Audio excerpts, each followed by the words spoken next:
have an unidentified flying object.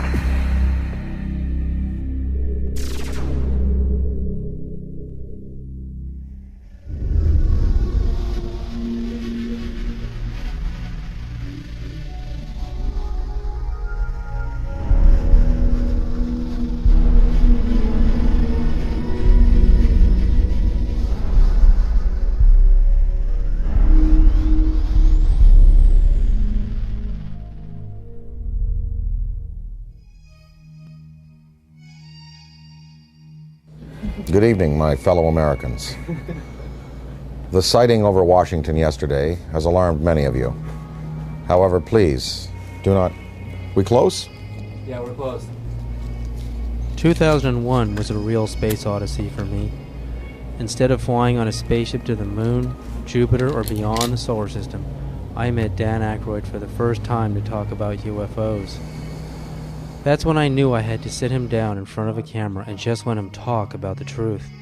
Because if I didn't, no one would believe we had this amazing conversation. And one time I had this long conversation with Dan Aykroyd about UFOs, and I thought it was like Einstein was hiding inside of a comic genius, just so that if he told us the real truth, you wouldn't have to believe it.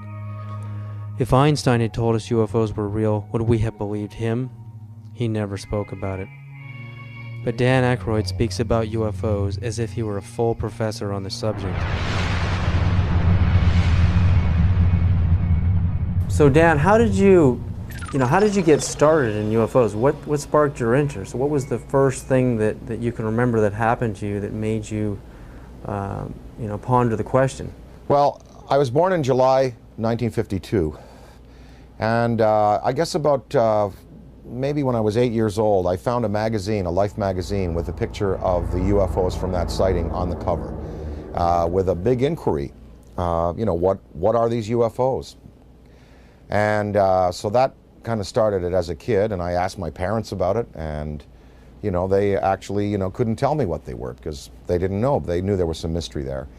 Then I saw The Day the Earth Stood Still as a kid, and that was a film that directly related to maybe some of the motives for visitations from other planets. And it certainly seems accurate today if you look at the way mankind in the last 100 years has basically started to turn this planet into a cinder. 3-4 holes in the ozone layer because of industrial production around the world, nuclear testing, wars.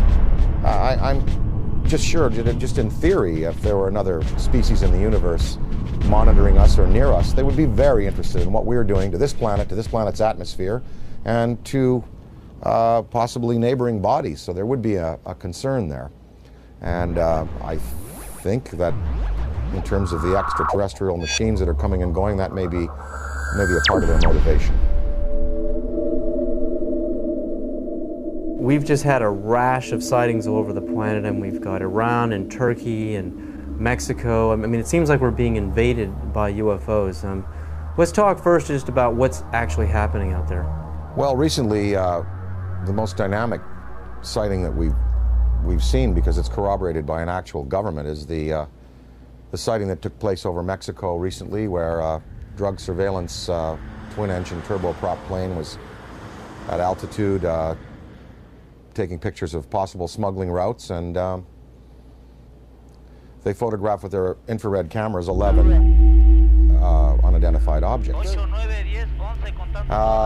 Some of them were in pairs and in threes, and of course, these were objects that couldn't be seen by the naked eye, but were visible on the infrared cameras. Well, the United States Air Force, after the news appeared in America, and it was covered on CNN and Fox. The footage was shown on Fox. It was shown on CNN, and in the Valley Daily News on the front page had a big headline, UFOs with a question mark, and it had pictures from that sighting. And of course, the United States Air Force had to respond, and they said it was swamp gas.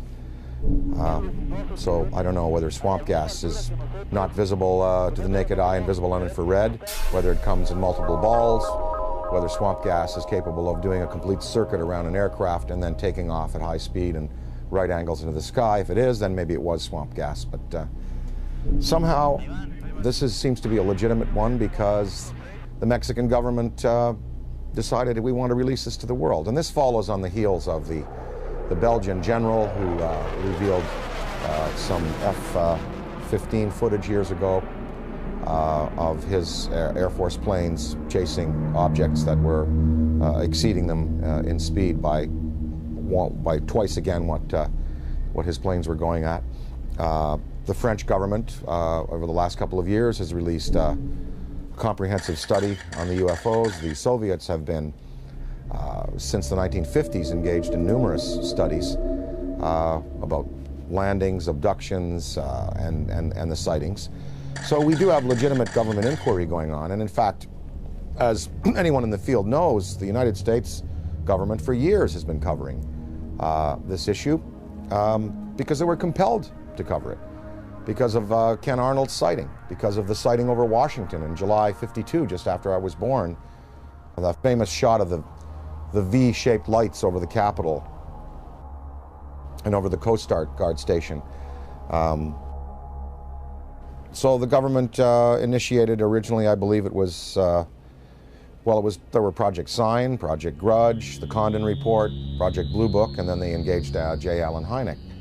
So, the French, Belgian, Mexican, Iranian, and Turkish governments are not the only ones who address this issue. Our good old USA government has, in fact, seen the necessity to put people's fears or concerns at rest. And as anybody in the field knows, these studies went on, and these studies revealed that, most of the sightings could be explained through conventional means, as either hoaxes or weather climatic things, but many of the sightings were unexplained. And so therein is where lies the mystery in all of this.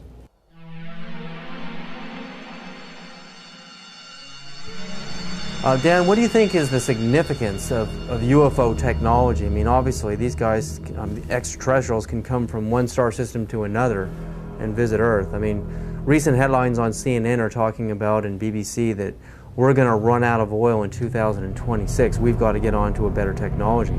I mean, to be able to go from another star system to Earth, obviously they have the answer. Well, the presence of these obviously intelligently controlled machines tells us that we are dealing with beings who have anywhere from 1,000 to 1 million to 10 million to 1 billion years advancement in technology on us. So you've got to figure that look what happened in the last 100 years. We have the Wright brothers at the turn of the century taking off in basically a fabric and wood aircraft. By 1969, we have lunar expeditions. In the year 2004, we have massive airplanes being built out of alloys and graphite, and this big ship that Airbus is building, the new Boeing plane. So in 100 years, from fabric and wood, we've come to, advanced metallurgy, fuel use, and propulsion in just 100 years. Imagine what a culture could accomplish in 1,000 years, or 10,000 years, or 1 million years, or 1 billion years. It's not inconceivable that you have intelligently manufactured and controlled machines that can not only traverse great distances in space by mastering gravity and the time-space continuum, but also the interdimensional travel that might be possible. Many theories now purport that there were not only 4 dimensions at the creation of the entire multiverse 14 billion years ago at the time of the Big Bang. There were 11, maybe as many as 21 dimensions. So some of these beings may be coming from an extra-dimensional place. I mean, and what it says is that these technologies have been harnessed, and that it's possible to use other fuels that don't rely just on simple combustion. And, there are many theories. I mean, some theories are that the military already knows about these forms of propulsion and lighter-than-air vehicles or metals that can be vibrated to a certain point where they become they become light waves, photons. But they're not telling us. They're not going to reveal that, obviously, to us, and we just have to keep the search going. So I think that it's incumbent on us as a race on this planet to begin to find alternatives to the fossil fuels, but we're just not doing it fast enough. It's probably been the greatest and most successful cover-up in the history of the world. UFOs are as real as the airplanes that fly over your head. That is my unequivocal conclusion. Oh my God.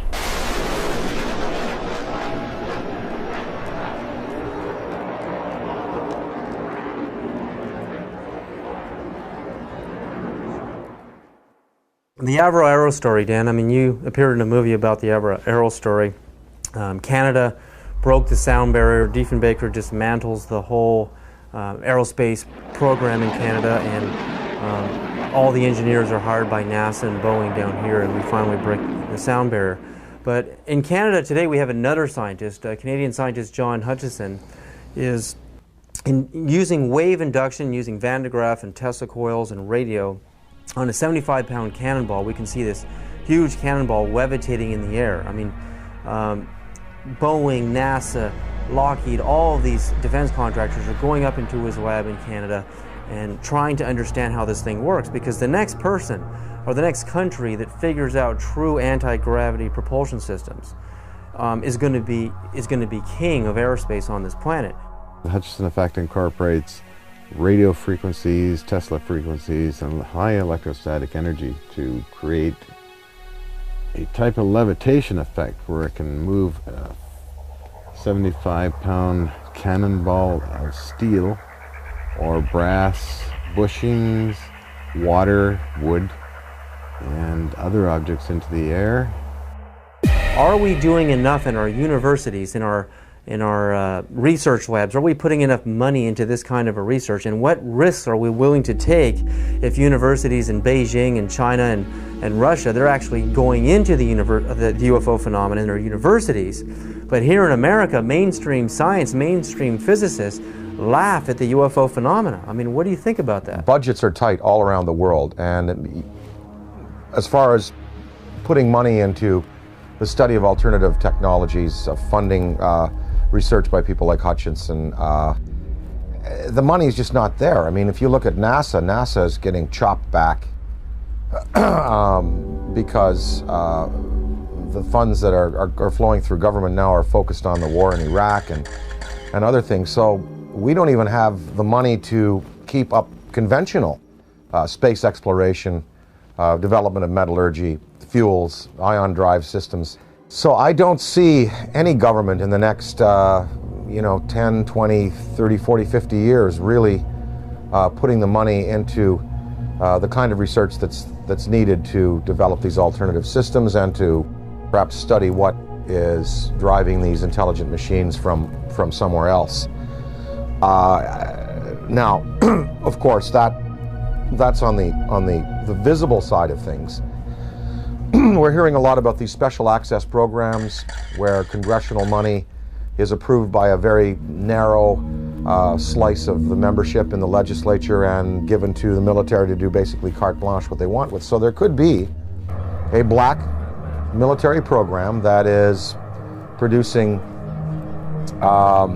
what people are referring to now as the big black deltas, which are these huge black triangles that are being seen all around the world. The big black rectangles, which are also being seen all around the world.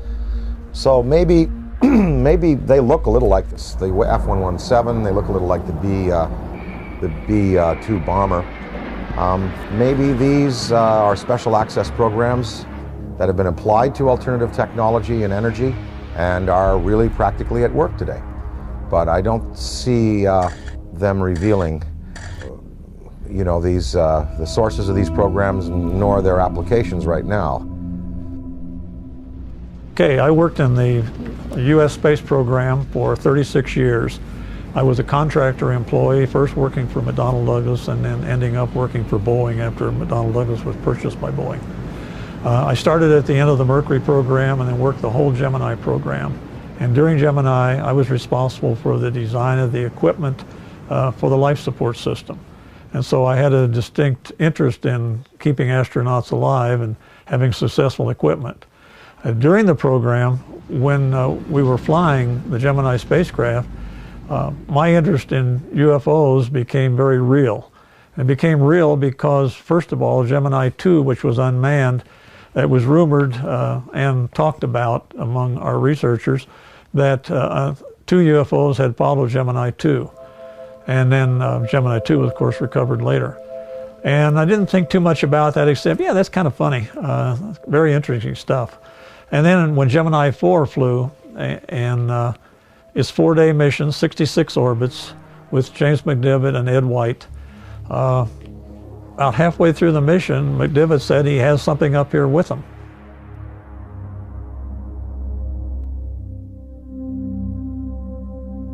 Astronaut Gordon Cooper is an American hero with a log of over 222 hours of manned spaceflight. He had a long and illustrious career of service to his country. With over 11,000 hours of flight, he was a fighter pilot, U-2 test pilot in the Air Force, and is one of the first men to ever fly in space. He orbited the Earth 22 times in Phase 7, the last of the Mercury missions, on May 15th and 16th of 1963. On August 21st of 1965, he orbited the Earth again on Gemini 5 and remained a backup for Apollo 10.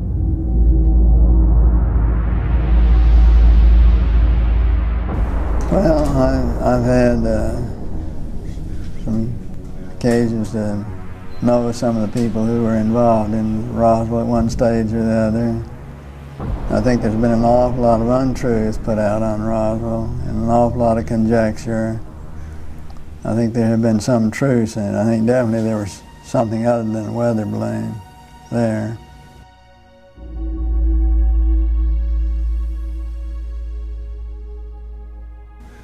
Very likely. I'd like to think they reversed engineered it and did something with it, you know, did some benefit with it, which would be the logical thing to do, but I have no way of knowing whether they did or not. Within hours of the crash at Roswell, U.S. General Nathan Twining designated the visitors as enemy aliens. It appears from his book that Colonel Corso agreed with that assessment, and that it has remained as official U.S. policy ever since. At that time, however, it was an enemy, quote unquote, about which the U.S. could do nothing, because the visitors were so technologically superior. That led to the recommendation that the discovery be treated with the utmost secrecy, to the point that the crash at Roswell didn't happen and that UFOs don't exist. The rationale was that the ordinary public couldn't cope with the news and might easily panic. Area 51, Dan, I mean, we hear stories from Bob Lazar, we hear stories about alternative space program theories, you know, we're building UFOs and reverse engineering UFO technology since the saucers crashed at Roswell and the plains of St. Augustine, and we have reverse engineered that technology today. That's the theory, and NASA is just a smokescreen program. If we really have true anti-gravity technology today, why aren't we using it in our military? Why isn't it evident in the war in Iraq? Why don't we use it to demonstrate superiority on the planet? And if not, if all of this is just conspiracy theory and we really don't have this technology, again, are we willing to take the risk of losing air superiority on this planet by letting the Russians or the Chinese or some other country, even the Middle East, actually engineer this kind of UFO technology and conquer the world? Are we willing to take that chance? Well, I think, again, as far as military applications, maybe they are being used already. Maybe we don't know. Maybe they're being used in a surveillance capacity.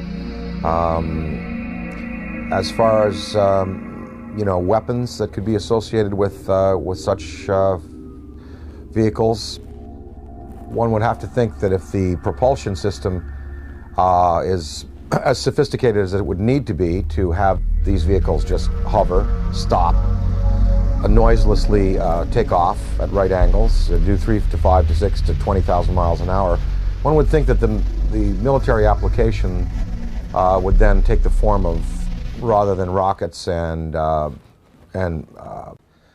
projectiles, that probably a particle beam would be used, some kind of a laser, some kind of a disabling beam to disable equipment, to cause disorientation among men and troops. And of course, we have seen no evidence of this. I'm not sure that the U.S. military would want to play that card right now, because after all, the war in Iraq really is a conventional war. We have air superiority there already. There is no Iraqi Air Force. There was no Iraqi Air Force. We, in the United States, we have air superiority basically over the rest of the world. I'm sure there's some pretty hotshot MiG pilots in China and Russia. But I think if you put our Air Force up against any Air Force on this planet, we would prevail without the use of advanced technology of the type we're speaking of. So I think that the U.S., if they have these things, they would probably save them for a more drastic confrontation, perhaps a confrontation with beings that have the potential to be superior over us in terms of the applications of aviation today. So maybe these triangles, the big black deltas, the rectangles, are the next wave of the U.S. military's defense against what some might perceive as an extraterrestrial or extra-dimensional threat. Maybe these weapons or these flight systems now are being prepared to confront a race of superior beings that could have designs on the planet that are malevolent. I think it was Lord Hill Norton, or one of the British Air Force Defense Ministry staff who was assigned to study UFOs in the 50s. After he retired, he said that in his estimation there were 23 different species of being visiting the planet in numerous types of vessels. We know from the NASA UFO studies that you've done, and I think that theory, there's nothing wrong with that theory that I can see that doesn't point to what you postulate, and that is that there are benevolent beings that are trying to heal the planet. Hence the size of these ships that we're seeing in the STS cameras, and the fact that the ozone has holes in it, the fact that water could be a healing element there. What are these lifesaver-shaped little Dropostone-shaped ships conveying to our planet? Well, we see them coming into the atmosphere, and on the STS tapes and other forms of exposure, they're not releasing personnel, they're not releasing projectiles, and no harm has come to the planet, through their intervention. So one can assume perhaps that maybe there are benevolent beings out there and malevolent beings out there, and maybe the United States government is preparing weapon systems to deal with the malevolent beings. Ronald Reagan said in a speech, he said, what if there were a species from another planet that was threatening us? We would all find a way to work together. And one can only think about the Star Wars system and the fact that there we had satellite-mounted cannon. Well, they'd be good for shooting down rockets. They also might be good for shooting down other invasive vehicles that are coming into our atmosphere. Ronald Reagan himself spoke about a UFO sighting that he had when he was governor of California in the Beach King Air that they used to use. They were coming from Sacramento. His wife was with him, Sacramento to Los Angeles, and a saucer clocked the plane for a good 45 minutes. And Reagan spoke of it to a lot of people. And I think maybe, you know, part of his motivation in getting the Star Wars weapon system up might have been that to prepare ourselves for the day when other beings might come to this planet with designs of, who knows, taking minerals without authorization, taking people. You know, we're probably just going to have to wait to see. I occasionally think how quickly our differences worldwide would vanish if we were facing an alien threat from outside this world. Colonel Corso makes it clear that the Reagan administration's Strategic Defense Initiative, appropriately dubbed Star Wars, was primarily designed for use against the alien intruders. His contemporary successor, the anti-missile missile defense system, is also being designed with that as one of its principal objectives. It is true that a case can be made for attempting to provide a shield against the Russians and Chinese, although everyone knows that the Russians are not going to embark on a policy which would result in their total destruction. It is equally true that they, too, are aware of the visitors and know that the perceived threat from the visitors has been a major consideration in the planning of the anti-missile system.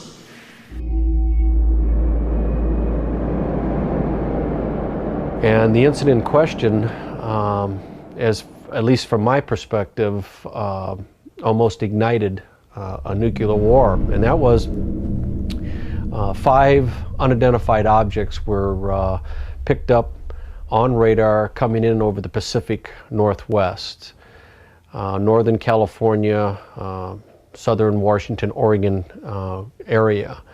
As these objects approached the coast, Strategic Air Command went on a alert.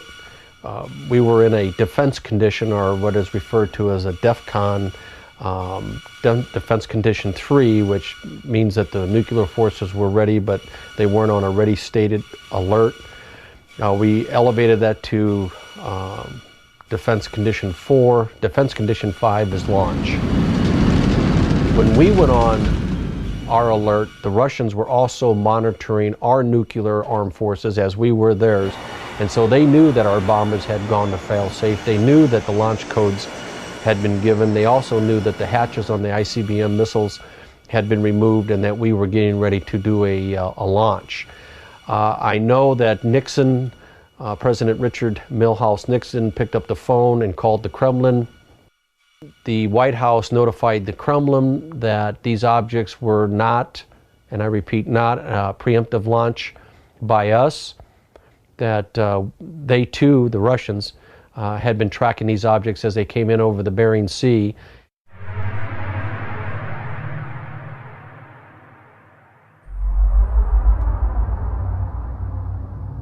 Probably moved 100 miles in a matter of a second or two.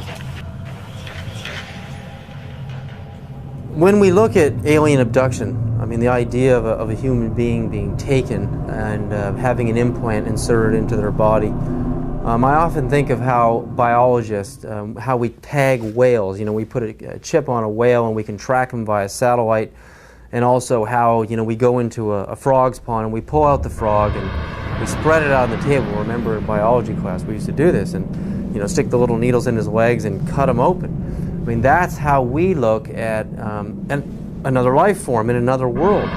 So is it really a sign of violence and negativity that an extraterrestrial civilization is coming to Earth and doing the same to us, putting computer chip implants on us to track us, know where we are, study our species, do a little bit of biological experimentation? I mean, I know for us it's horrific. I mean, it's absolutely a violent thing for us as humans. But from their perspective, do you really think that they're being violent? Well, again, I have to go back to some of them might be here for good purposes, genuinely interested in perhaps helping mankind, and some are here for selfish purposes. Maybe these abductions, even though they're done in a objective but biological way, like we dissect frogs.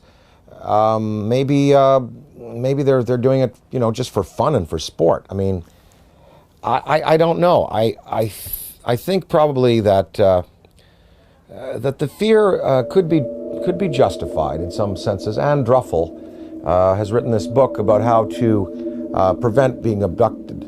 And we really think, even if benevolent species coming to this planet and taking a man and a woman and taking ova out of a woman and sperm out of a man, that's tremendously invasive and very traumatic for the human beings.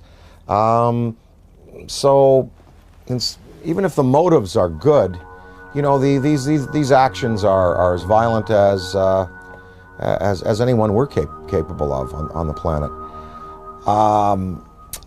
I think that a certain amount of fear is justified. If you look at Day the Earth Stood Still, you know, the first thing that happens is the army is assembled and, you know, guns are shot at these beings and at the ship.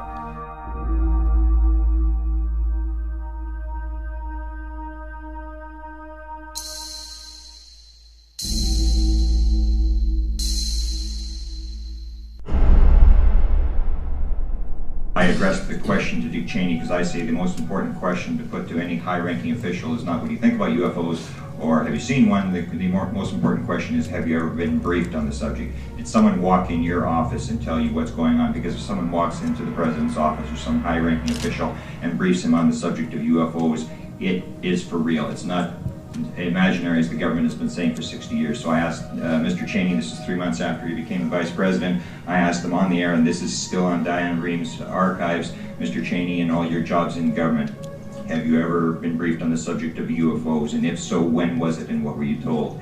And Mr. Cheney said, if I had been briefed on that subject, it probably would have been classified and I wouldn't be talking about it.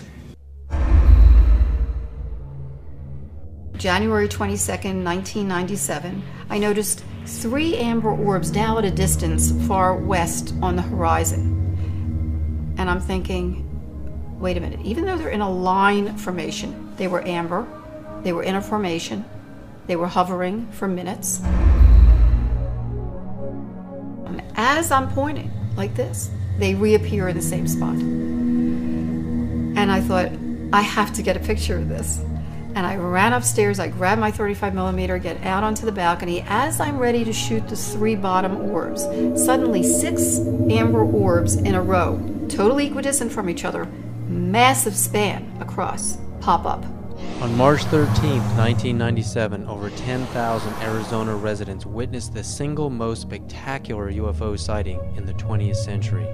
Headlines surged the nation, and Arizona residents demanded answers from military and state officials. A mile-wide UFO was seen from as far north as Flagstaff, Arizona, and then the giant triangular UFO hovered above the great city of Phoenix, Arizona, where Dr. Lynn Ketai shot this amazing videotape.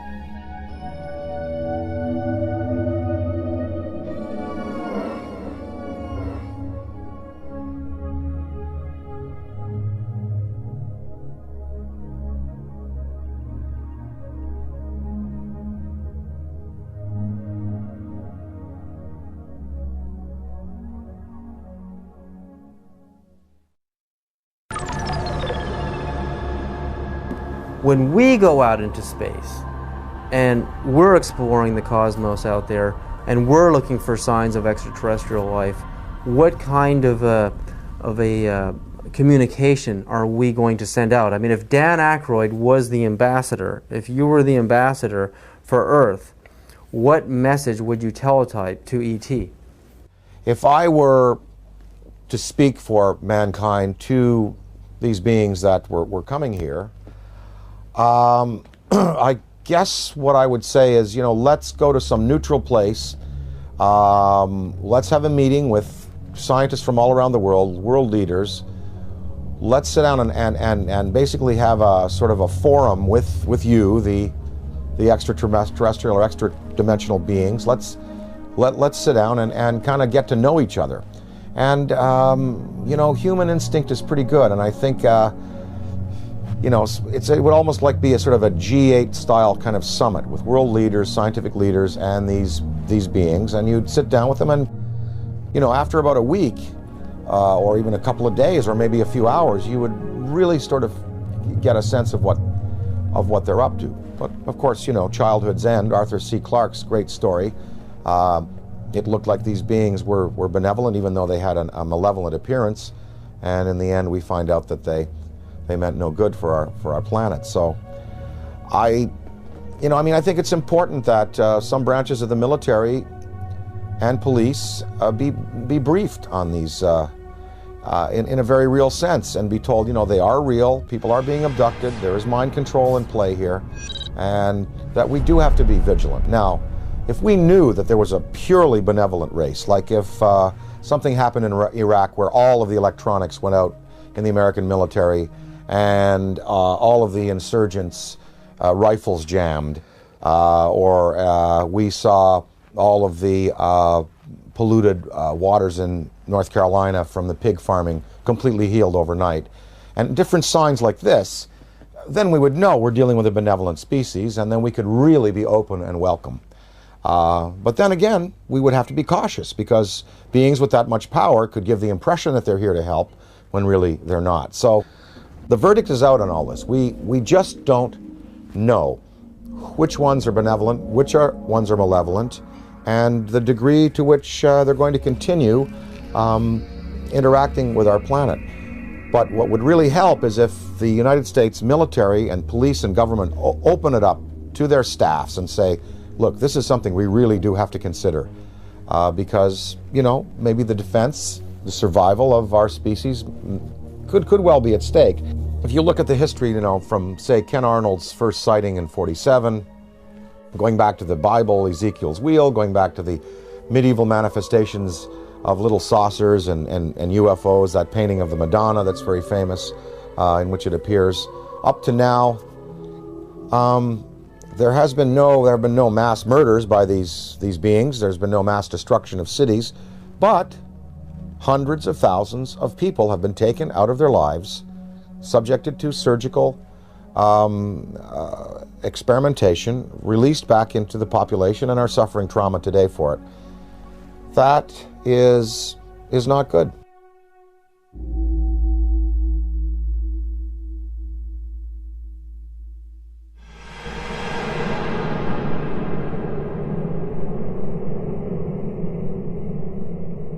The idea, I mean, like in the movie Close Encounters of the Third Kind, the meeting on the dark side of the moon in Devil's Tower, Wyoming, I mean, it seems like the logical thing to do. I mean, we have a communication, a teletype message, we have a place, a location, and a time, and we isolate it from the public until we know it's safe. I mean, we check each other out. I mean, this seems like the most logical thing to do, you know, even rather than meeting on the White House lawn. I mean, this is the way we would like it to happen. But that doesn't seem to be the way it's really happening. I mean, these extraterrestrials don't seem to be so interested in doing things politically the way we do things on Earth. They're picking certain individuals to contact. They are zeroing in on those individuals. But now, I mean, there are so many sightings going on all over the planet. I mean, it's just amazing. I mean, Iran, Turkey, Mexico, Venice, California, Sonora, California, Texas, Death Valley. I mean, the reports are coming in every other day now. It seems like we're heading towards an omega point. I mean, what is about to happen? I mean, is this all just a coincidence that more and more people have video cameras, or do you really think, you know, there's a major unprecedented communication that is about to happen between our extraterrestrial visitors and humanity? Or again, is it the video camera question? More camcorders?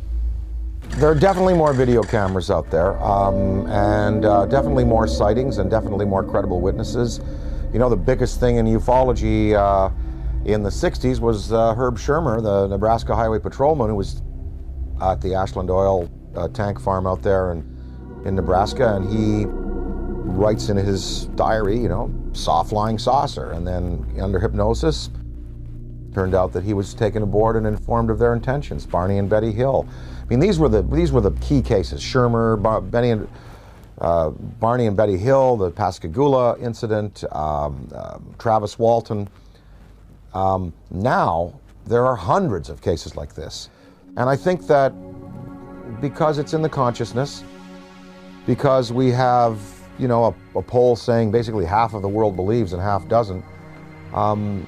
We're reaching a point where, as Stephen Bassett talks about his time clock, it's like the nuclear time clock that we had in the 50s before we blew the world, you know, before we blew the world up. The theory that once the hands got to midnight, that's when all the nuclear weapons in the world would be discharged. Well, we've stopped that nuclear clock, thankfully. But as far as the UFO clock, he says we're 1 minute to midnight now, meaning that in a minute to midnight, something really, really spectacular is going to happen. Now, whether that's a mass appearance, whether that is, you know, come over to the Yankee Stadium during a game, I think possibly the next, maybe even in the next 5 years, we're going to have occasions like the one I experienced in upstate New York in the mid-'80s when I woke up in the middle of the night and I said to my wife, they're calling me, I want to go outside, they want me to come outside and see. She said, who? Something outside wants me to come out and say, oh, just go back to bed. I went back to bed, but in the next day in the media, in newspapers, in radio, all over upstate New York and Ontario and Quebec and Vermont, people spoke about this urge they had to go out of their houses at 3 in the morning and look up into the sky. And 12,000 people shared this urge. And they went out and it was a big, big news story. And of course the Air Force said that a Chinese rocket had exploded over New York State. And what people saw was a massive, miles-high pink spiral in the sky above the Great Lakes.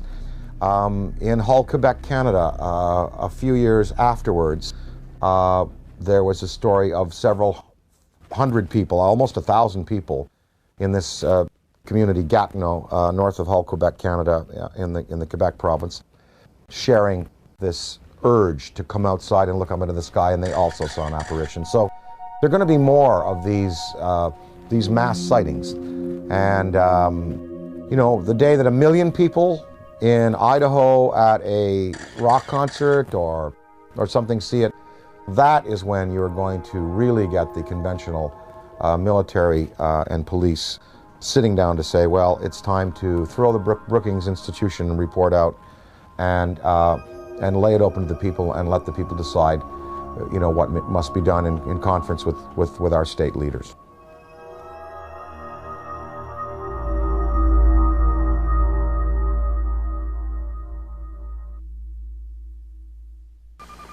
Looks like you got an object right in front of you, Mark. Can you look out there? I'm not sure what you're talking about. Never mind.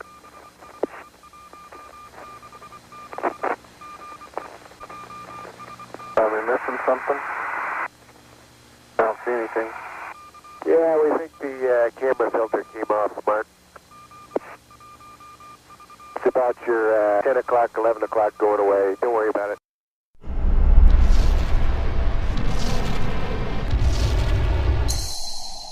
There have been so many celebrities, I mean, like people like David Bowie and John Denver, many people who have been interested in UFOs, but also in the idea of going into space. Would you train and go on the space shuttle yourself and conduct investigations into UFOs? And if you did that and you took an oath that stated that if you did discover something out there, that you would not share it with the American public. And if you knew you had captured on videotape actual UFOs from the space shuttle, would you break that oath and share the truth with the American public? Well, you know, first of all, I'm claustrophobic, so I doubt I'll go up into space. But if I were to go up into space, I would have to say, look, you know, what we see up there and what we find, you know, we're just gonna have to throw out that law. There's a law. According to NASA's Space Act, signed on July 29th, 1958, Section 102, Paragraph C, Subparagraph A, we read, information obtained or developed by the administrator in the performance of his functions under this act shall be available for public inspection, except information authorized or required by federal statute to be withheld and information classified to protect the national security. Would NASA consider contact with an extraterrestrial civilization a threat to national security? And if they did, would they classify it to protect the national security? So I would have to say, no, I couldn't agree to non-disclosure. I really couldn't if I saw something or photographed something. But I can see where other people, wanting to do the best for their country, wanting to serve their country in a legitimate way would say, yes, I will not disclose. And this is based on the Brookings Institution report from the late 50s, which, Congress commissioned, which said that if the existence of UFOs were revealed to the American populace would not be able to handle it. They would defy church authority, police authority, military authority, governmental authority. They wouldn't go to work. They would sort of cast aside the mayors and governors and presidents and go, we want to talk directly to these beings. We feel that these beings should, have their case put to us directly by them themselves. I think the American populace today is ready to handle the concept that what we live in, the 4 dimensions of height, length, width, and time, is not all there is. There are more dimensional realities. There are advanced beings with machines that can skip from dimension to dimension, from galaxy to galaxy, using the Einstein-Rosen bridges, the wormholes. I think the American people, I think half of them know, and I think the other half, with the proper evidence, would be ready to accept it. It's going to take a mass sighting for the U.S. government to finally say, look, we're going to come on side with France, Belgium, Mexico, Turkey, Iran, and we're going to tell the truth, and we're going to reveal what happened to Tom Mantell when he went up in his P-51, what happened in the Great Lakes when I believe it was an F-104, I believe, was scrambled over the Great Lakes in the 60s. What happened to him? I think that if you have that type of sighting, then there'll be no choice.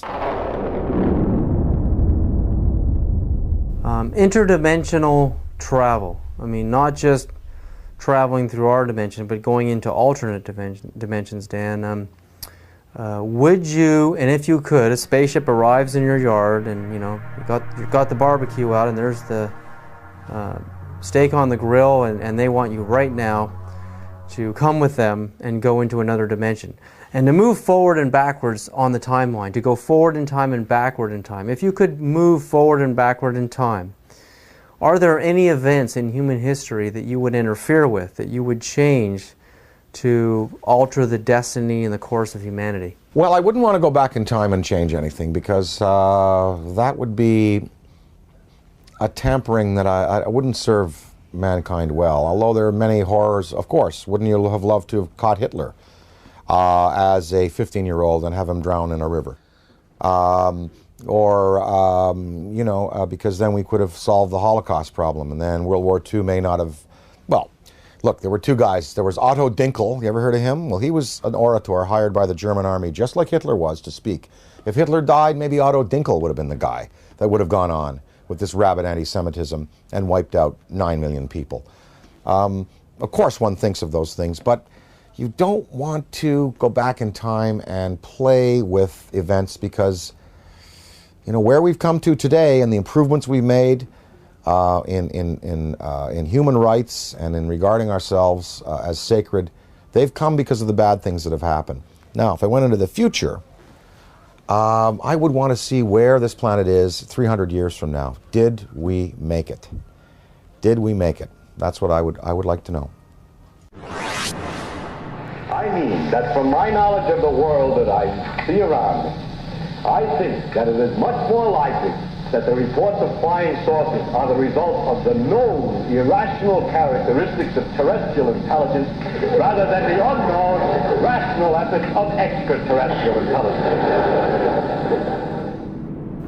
Interdimensionality, again, if you could move forward and backward in time and meet any personality, any public figure, celebrity, or politician, or mystical figure, is there anybody that you would like to sit down with? If you could have lunch with them, or just sit down and talk to them and have a discussion, forward and backward in time? Oh, I'd love to spend an afternoon with Richard Feynman. Would love to sit down with Heisenberg, and of course, Einstein, Niels Bohr, Max Planck. I'd love to sit with the you know, the particulate, you know, the quantum physics guys. Because there really is the root of understanding how and why the world is the way it is, and the joy of these studies in antimatter that are occurring.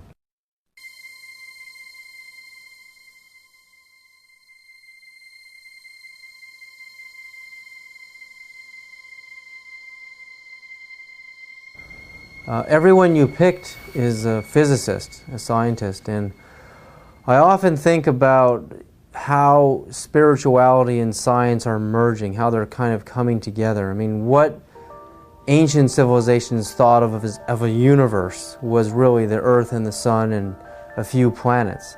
And now with the advent of the Hubble telescope, we can see that the universe is far bigger than the ancients had ever imagined. So while science and religion are merging on some ideas, in other areas they're just far off. But to make matters even more complicated, the idea of parallel dimensions or parallel universes, I mean, it's just getting so vast out there. How do you map a multiverse? You know, I've talked to some guys, they say that fifth dimension, sixth dimension, could be right here by my ear and could be a millimeter wide and a millimeter across. You don't, you know, because you're talking about, you know, dimensions.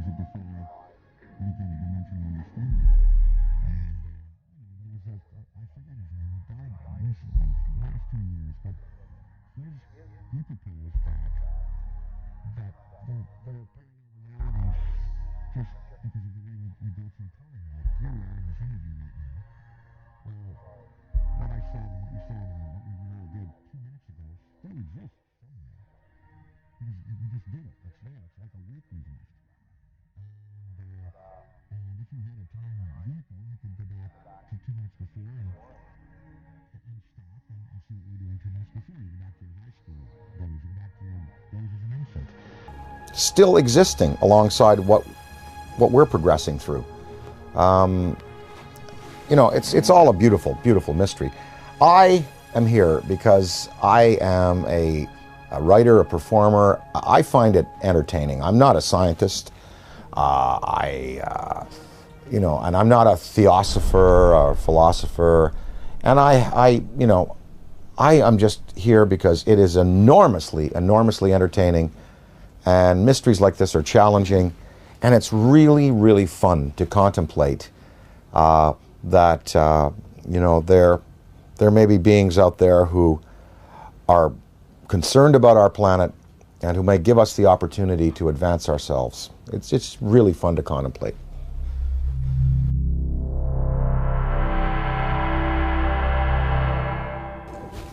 All the physics that we know on this planet, quantum physics and conventional physics and metallurgy and you know, all of it, it can really encompass a theory of how these ships move. I mean, you've done it yourself, David, proposing, you know, that if you can convert, you know, a mass to a state of, you know, of photonic energy, then there is no mass anymore, and you're looking at pure light, you're looking at anti-gravity, you're looking at something that can be, you know, harnessed in waves. Well, what is the fuel? Well, people, you know, Bob Lazar talked about, you know, this element 115 that was put into these generators to boil mercury and to be used as gravity tractors.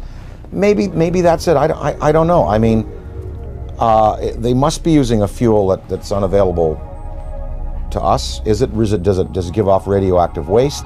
What is the cost to them? For instance, the Venice UFO that you recently showed me, and I covet that tape. That's amazing. Because you see the metallic quality of the object, you see the force field around it, you see it spinning. It was May 2nd, 2004, approximately 11:30 a.m. And I was walking from my apartment with my girlfriend down this alley right here. And we were just sort of walking this way, and I looked up over at those phone lines, and we saw something that we really couldn't make sense of. It was a very shiny, you know, metallic disc. So we turned the corner here, and this is basically where we're just looking at it. And we're pretty much like, okay, that's not a balloon or anything we're familiar with. So we sort of kept walking to the corner and just stared at it for a while until it hit me, you know, that this was really something. There was a man also looking at it, sort of a bystander, and he said, wow, do you guys see that? And that's when I realized all three of us were looking at something extraordinary. What is the environmental cost of running these machines? Are they clean or are they not?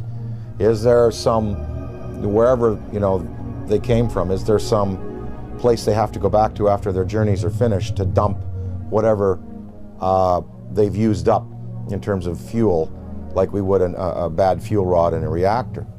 That is a question I'd like to know. I'd like to ask is, you know, are you a clean burning vessel, or is there some cost that you pay like we paid for atomic energy? When we consider that it may be possible to take mass and reduce it down to zero, make it as light as a photon, we can start to approach this whole light speed phenomena from a whole new direction. I mean, we're going to be able to do this. This is the only logical answer. There are no fissile nuclear materials in the universe as we know it to produce the kind of energies in a steady stream that you need to get mass up to that speed. There are no fissile nuclear fuels that can produce 1 trillion electron volts all day long. And wormholes are even more exotic. The idea of, you know, bending and folding two spaces of space-time together and creating a shortcut wormhole to vector in between those 2 points, according to Kip Thorne, who wrote Black Holes and Time Warps, that the energy required for a wormhole is 100 million suns, the negative energy they put out for an entire year. There are 100 million suns in our galaxy alone. That means all of the negative solar energy coming from our suns in this whole galaxy, the total energy for a whole year is required to create a wormhole. Where has any extraterrestrial civilization or our civilization going to get access to levels of energy that high? It's never going to happen. That's why I've reversed the table here. I said, you know, you have to ultimately get frustrated with the idea of increasing energy en masse. You have to just, it's like banging your head against the wall and trying to cram it through the wall. You will never be able to do it this way. So the new way, as I propose, is to make this all possible. And when you consider UFOs coming in, stopping on a dime, and then accelerating and turning out into space, any Air Force pilot can tell you that stopping on a dime, the G-forces are going to throw you right through the walls. Yeah, you'll be crushed. And then sudden acceleration is going to do the same thing. It's going to destroy the body of the pilot. So this new approach and this new idea, I mean, this is just the inception, it's just the beginning, but I think this is really the only avenue that we can look down right now and the only way we can see solving this problem.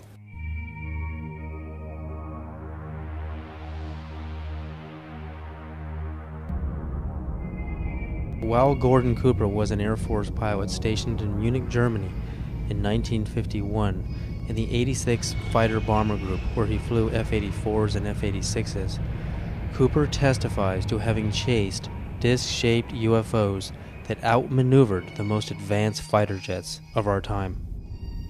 We were flying in Germany, and we were flying F-86s. And they would come over and do the same maneuvers that we make, except every once in a while one of them would go zip. And you just can't do that in a fighter, a conventional fighter. They're just typical saucer shape, double lenticular shape, metallic looking. Well, yeah, they weren't just random. They were flying fighter formations, very definitely under positive control.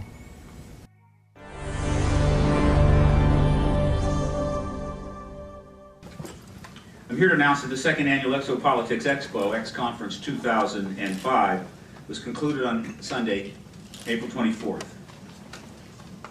This event was produced by Paradigm Research Group. 26 speakers and panelists presented to 450 attendees over 3 days. It was a unique event which focuses on the political, governmental, and social implications of extraterrestrial-related phenomena. It is produced by PRG as part of the emerging activist movement seeking to end a government-imposed truth embargo regarding extraterrestrial-related phenomena.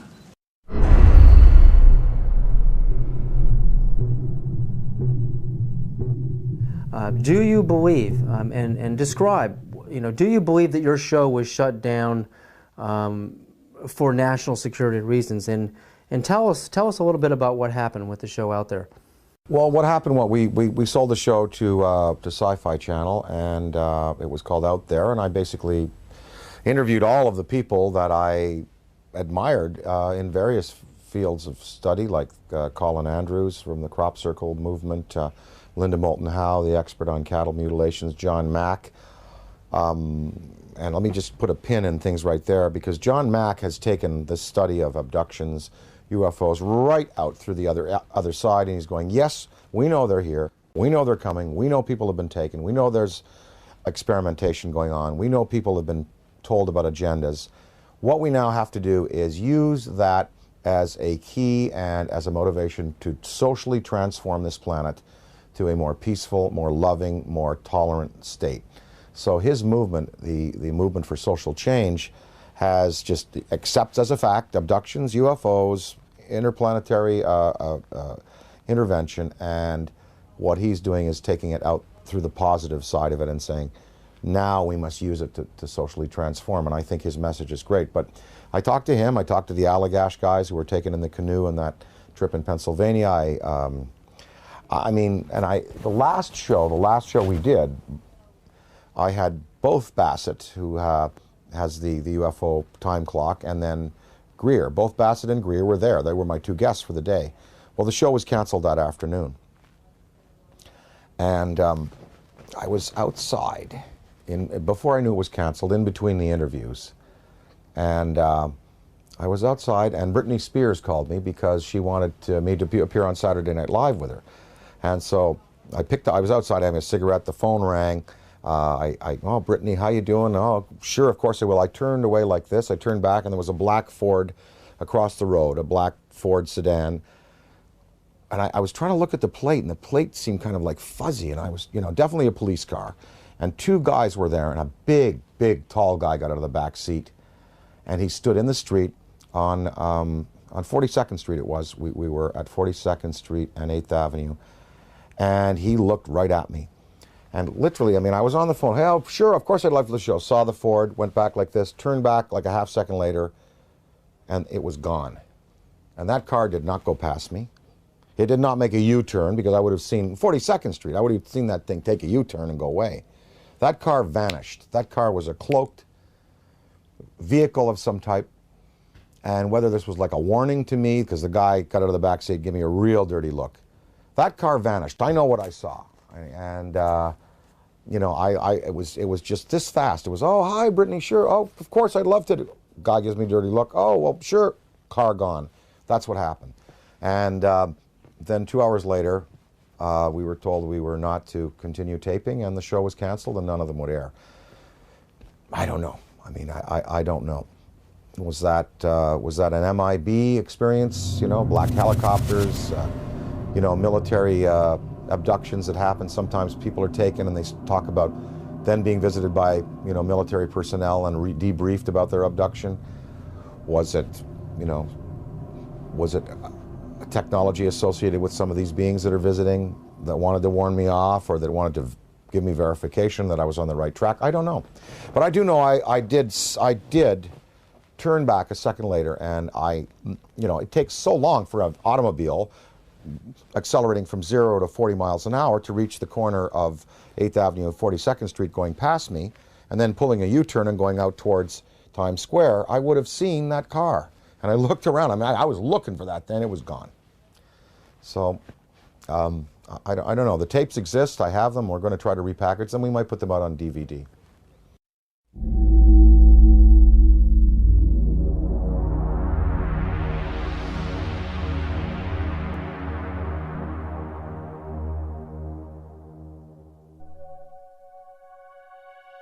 I was having some cameramen film the installation of a precision landing facility we were putting in right on the edge of the dry lake. And this saucer flew right over them and put down 3 little gear and landed out on the dry lake bed. And they went out to, picked up their cameras and moved on out toward him filming. And he lifted off, put the gear back in the well, and climbed out at a very high rate of speed and disappeared. And so while I was going through all the regulation books and finding out the number to call in Washington to report it, I had them go over and develop the film. By the time they got back with the developed film, I was on the higher and higher and higher level officer talking to me. Finally with the colonel telling me to, you know, when the film arrived at my desk, to put it in the carrier pouch. There would be a courier there at my office by that time already, and they'd arranged for him to fly in our base airplane back to Washington with these films, and do not run prints, etc., etc., etc. We didn't have a chance to run it. I had a chance to hold it up to the window and look at it. It was certainly good film. Well, by this time I was involved in the research and development and doing very classified programs myself, you know, at the test center. So I knew that we didn't have any vehicles of that kind, and I was 99 9/10% sure that the Russians didn't have any of that type either. So it certainly, was, at that point in time, there was no doubt in my mind that this vehicle was made at some other place than here on Earth. And yeah, well, Buck Rogers and Flash Gordon coming true. Dude, I got it, man. Probably moved 100 miles in a matter of a second or two.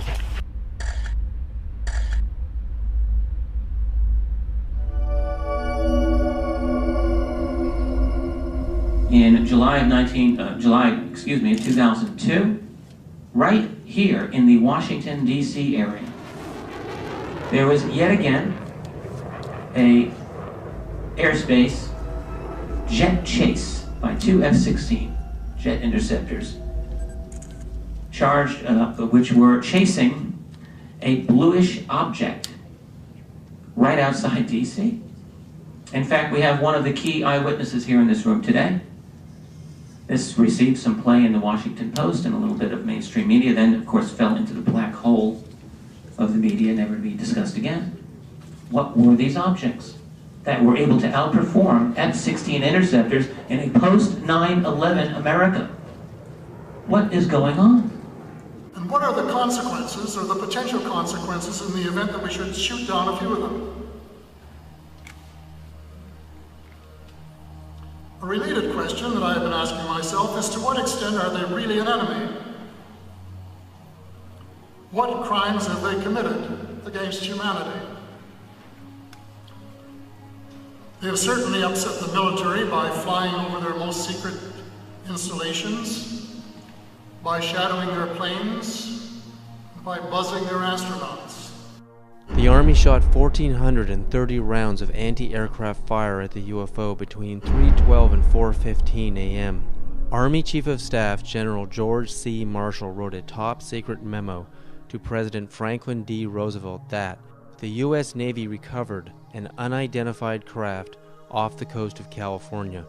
The retrieved craft was in fact not earthly and in all probability of interplanetary origin. I mean, to me, what this is all about is not just, looking up in the sky and saying, wow, there's another UFO, yet another sighting. I mean, it's about exploring the phenomena. We have to get past denial. I mean, everyone is stuck at denial. I mean, mainstream science says the phenomena is not happening, and they don't take it seriously, and they try to sweep with them half the world. But over 50% of the American population, according to polls, believe in the UFO phenomena, and the government just buries it. Well, there's some media that are guilty of trying to suppress, and there are some media that are just throwing the story out there. Now, this Mexican sighting, we had coverage on Fox, we had coverage on CNN, and in the Daily News in the Valley here, we had a front page article, with the pictures and UFO, big question mark. And I mean, They were treating it, I think increasingly now, the media has to take into account that this is a reality. And I think, again, to go along with the theory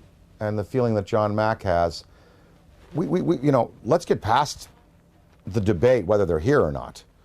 Let's start to analyze who they are, how many of them are there, what kind of systems they're using, what their intentions are to us here on their planet, and can we utilize this knowledge to better ourselves as a species.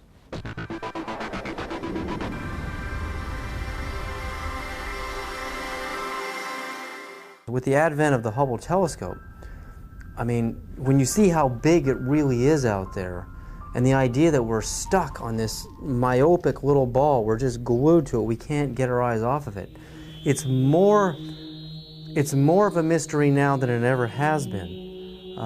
Why we're stuck here, and there's got to be a way to decode the matrix and finding out how these craft work, you know, how we can get out into the universe ourselves. I mean, I think that's what this is really all about. It's not about trying to prove it whether it's right or wrong. It's trying to, it's like when the first time man saw a bird fly. Well, the last UFO symposium conducted by MUFON, they sent me the book of the speakers. There were many, many scientific people in there, many astrophysicists, celestial mechanics experts, metallurgists, you know, people who've been consulted on these cases over the years. No, I mean, when you have John Callahan, an ex-FAA supervisor, saying, yep, they're real. When you have John Schuessler, who was a Boeing engineer, now running MUFON, and saying, yep, you know, they're real. When you have, you know, pilots and personnel in the police and military coming forward in the Rockefeller Report and in the Disclosure Report saying they're real. When you have a Belgian general on television showing you a tape from a fighter which is filming an object escaping at high speed, when you have this Mexican case, you know, I think we can pretty well put it to bed and say, yep, they're here, they're doing things to us, with us, interacting with us. Whether we've had, you know, official military contact, again, that goes into the black box area, but there should be no debate anymore. UFOs exist. They are intelligently manufactured and guided technology from somewhere else, not this planet.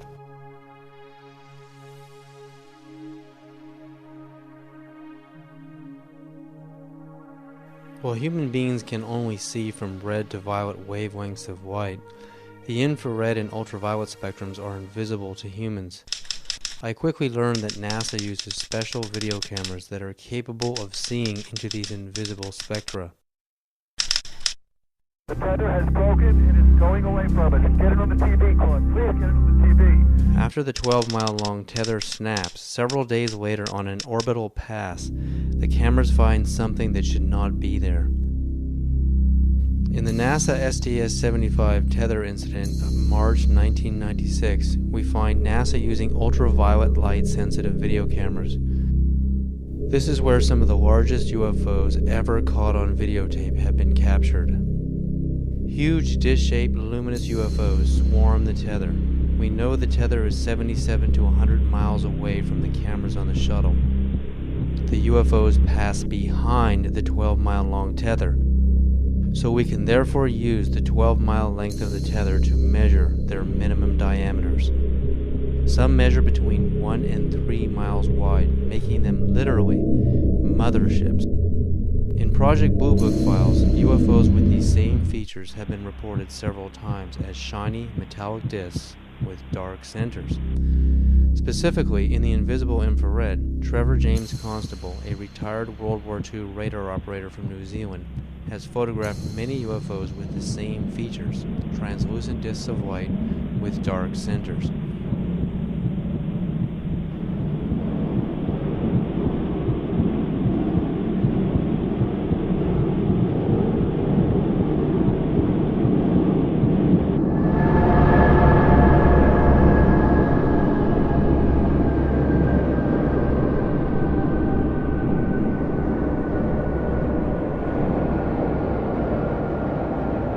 The time has come come to lift the veil of secrecy and let the truth emerge so there can be a real and informed debate about one of the most important problems facing our planet today.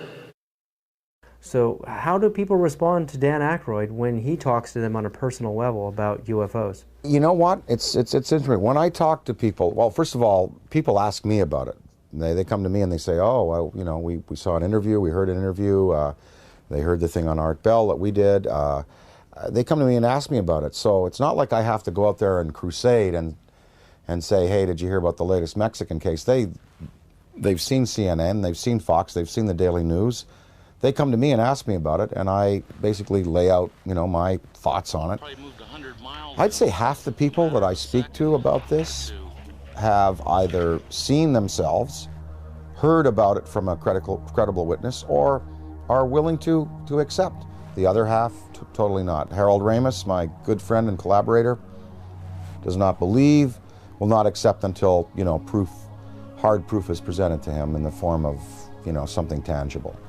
And what I've been able to do is just open people's minds a little bit and let them think about it. And of course, the greatest proof are the kinds of tapes that now exist, the kind of videos that exist.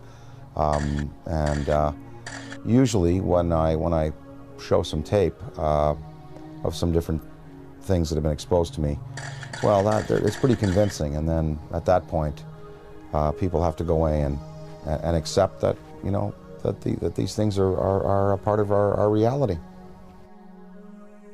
Well, what I'd like to, you know, what we'd all like to affect is some positive change in the world and try to help the tipping point where good tips to overflow evil in the world. I mean, you know, we know there's good and bad out there, yin yang, black, white, you know, there are you know, there's tremendous divisiveness in the planet, and you know, perhaps this study and this understanding of things that are greater than we have accomplished technologically will lead us to a spiritual awakening, one that helps us respect other beings out there in the universe and other dimensions, and also in our own 4 dimensions and here in the physical world that we live in.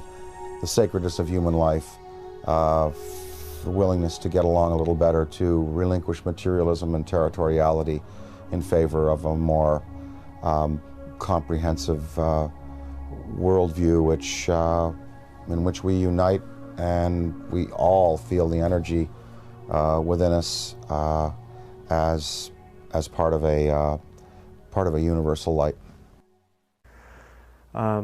Gotta thank you, Dan, so much for this interview. I'm very grateful. I really believe you're one of the greatest minds in our world at this time. Thank you so much.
sightings could be explained through conventional means, but many of the sightings were unexplained. From Dan Aykroyd, a recognized authority on UFOs. People spoke about this urge they had to go out at 3 in the morning and look up into the sky. 3 amber orbs now at a distance far west on the horizon. Strategic Air Command went on alert, DEFCON 3, which means that our nuclear forces were ready. I think half of the American people, with the proper evidence, would be ready to accept. Probably moved 100 miles in a matter of a second. It was a metallic disc, and that's when I realized all 3 of us were looking at something extraordinary. 5 unidentified objects were picked up on radar coming in over the Pacific Northwest. 12,000 people shared these mass sightings. Looks like you got an object right in front of you, Mark. Can you look out there? There should be no debate anymore. UFOs exist. Challenging the misconceptions. They photographed 11 unidentified objects. Discovering the realities. They were hovering for minutes. Of what may be. A massive, miles high. The most important question. The incident almost ignited a nuclear war. Facing human civilization today. An authoritative inquiry into the UFO phenomenon. We are dealing with beings who have advanced technology on us. Probe the mind of Dan Aykroyd. Dan Aykroyd Unplugged on UFOs.